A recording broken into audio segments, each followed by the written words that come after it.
Elias stood in the flickering light of the hallway, staring at the eviction notice taped to his door.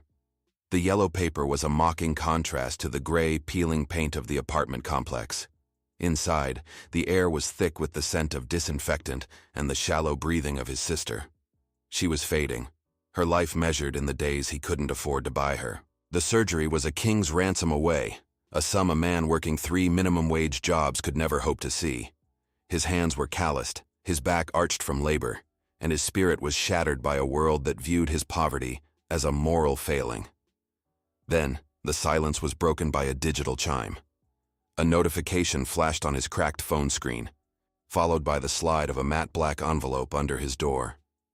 Inside sat a credit card that felt colder and heavier than ice. The message was brief. Unlimited funds, 24 hours, no limits, no questions. Elias didn't believe it until he walked into a luxury boutique and swiped the card for a watch worth more than his rent for a decade. The machine beeped green. The transaction was approved. The next few hours were a blurred montage of opulence. He shed his grease-stained clothes for a midnight blue designer suit that felt like a second skin. He walked into a dealership and drove out in a silver sports car that roared like a caged beast. By noon, he was in a glass-walled penthouse overlooking the very center of the city he had once begged in, sipping champagne that cost more than his father's annual salary. The rush was intoxicating, a surge of adrenaline that numbed the years of hunger and humiliation. But this wasn't just about the gold. Elias was fueled by a darker motivation. He drove his new car to the warehouse where his former boss had spent years mocking his struggle. He walked in like a vengeful god, tossing a thick stack of $100 bills at the man's feet just to watch him scramble on the hard concrete floor while his coworkers watched in silence. Yet, in that moment of triumph, a searing heat bloomed on the back of his hand. He looked down and gasped. Beneath his skin, a glowing digital timer had appeared, its numbers flickering in pulses of violet light. Every time he made a purchase, the numbers throbbed, and the countdown felt like a physical heartbeat. As the sun dipped below the skyline, his behavior turned erratic. The fear of the timer was drowned by a cold, predatory energy. Elias began to use the money as a weapon, buying the hollow loyalty of strangers and tipping servers thousands just to watch them weep. He wasn't just solving his problems. He was building a temporary empire on spite. He felt untouchable, a king of a golden world that didn't yet show its cracks. Finally, he arrived at the hospital. The black card slid through the reader at the billing desk with a very satisfying click. The entire cost of his sister's life-saving surgery was paid in full. He expected relief, but the doctor who handed him the receipt looked at him with eyes full of pity. "The debt is cleared, Elias," the doctor whispered. "But be careful. Blood money carries a different kind of interest, one that is never paid in currency."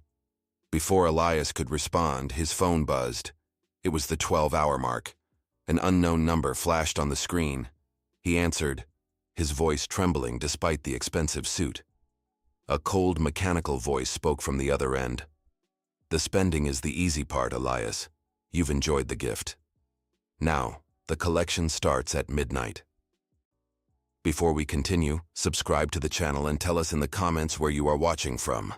The line went dead with a finality that chilled him to his core, leaving Elias standing in the sterile hospital hallway, the violet timer on his hand glowing brighter than ever. The violet glow on Elias's hand pulsed like a dying star, casting long, distorted shadows across the leather interior of his silver sports car. The doctor's warning about blood money echoed in the silence of the cabin, louder than the roar of the engine. He needed to talk to someone who wasn't bought with a tip or a bribe. He dialed his best friend, the only person who had stuck by him when the cupboards were bare, but the call went straight to voicemail. Panic, sharp and cold, began to claw at his chest. He sped toward the small automotive shop where his friend had poured his life savings and every ounce of his sweat. When Elias arrived, the sight stopped his heart. The garage doors were shuttered, and bright red seized notices were plastered over the glass. His friend sat on the curb, head buried in his hands, surrounded by a few cardboard boxes of personal belongings. As Elias stepped out of his luxury vehicle, the friend looked up, his eyes hollowed by a sudden, inexplicable catastrophe. The business was gone. His home had been foreclosed upon in a matter of hours, and his credit had vanished as if it never existed. Elias looked down at the timer on his hand. The numbers had skipped forward violently the exact moment he had purchased the penthouse earlier that afternoon. The realization hit him like a physical blow. This wasn't a gift of infinite wealth. It was a redistribution of human tragedy. For every million he threw away on vanity, a piece of his past was being dismantled. This wealth was a parasite, feeding on the lives of those he loved to fuel his temporary grandeur. Disgusted, Elias reached into his pocket and threw the black credit card into the gutter. But as it hit the pavement, his phone screamed with a high-pitched frequency that made his ears bleed. A new notification appeared, not a balance statement but a contract addendum. The digital ink writhed on the screen like a living thing. It stated that the spending could not stop.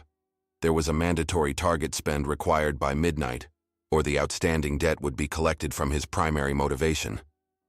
Beneath the text, a live video feed of his sister's hospital room flickered into view. She looked peaceful, but the monitors around her now glowed with that same violet hue. The machine keeping her heart beating was now linked directly to his balance. Elias retreated to the glass penthouse, his mind a whirlwind of terror. He found the woman he had met earlier standing by the floor-to-ceiling windows. She wasn't wearing the designer dress he had bought her. She was in a sharp, professional suit, her expression devoid of the warmth he thought they shared. She was an operative for the collectors. With a voice as cold as a mountain stream, she explained that her organization didn't care about money. They dealt in the currency of psychological and physical ruin. They sought out the desperate, gave them a taste of heaven, and watched as they inadvertently burned down their own lives to maintain the high. He tried to tell her he wanted to return everything to save his friend, but she only smiled. The system allowed no refunds. The transactions were locked into the fabric of reality. The misery he had caused was already harvested and processed by the firm.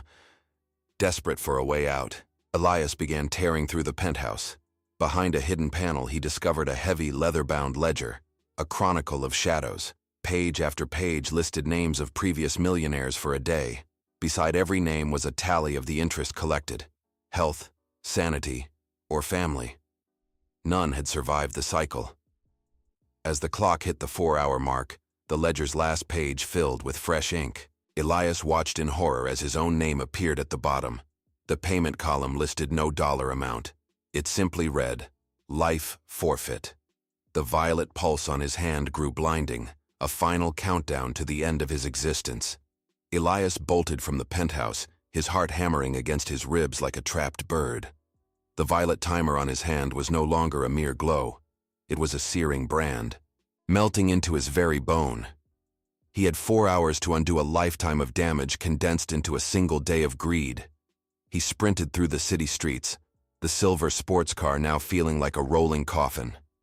He found his best friend still sitting on that curb, the man's soul seemingly drained by the sudden loss of his livelihood. Elias tried to hand him a bag of cash, but the friend didn't even recognize him. The interest had taken his memories. Elias realized that simply throwing money at the problem was like trying to douse a fire with gasoline.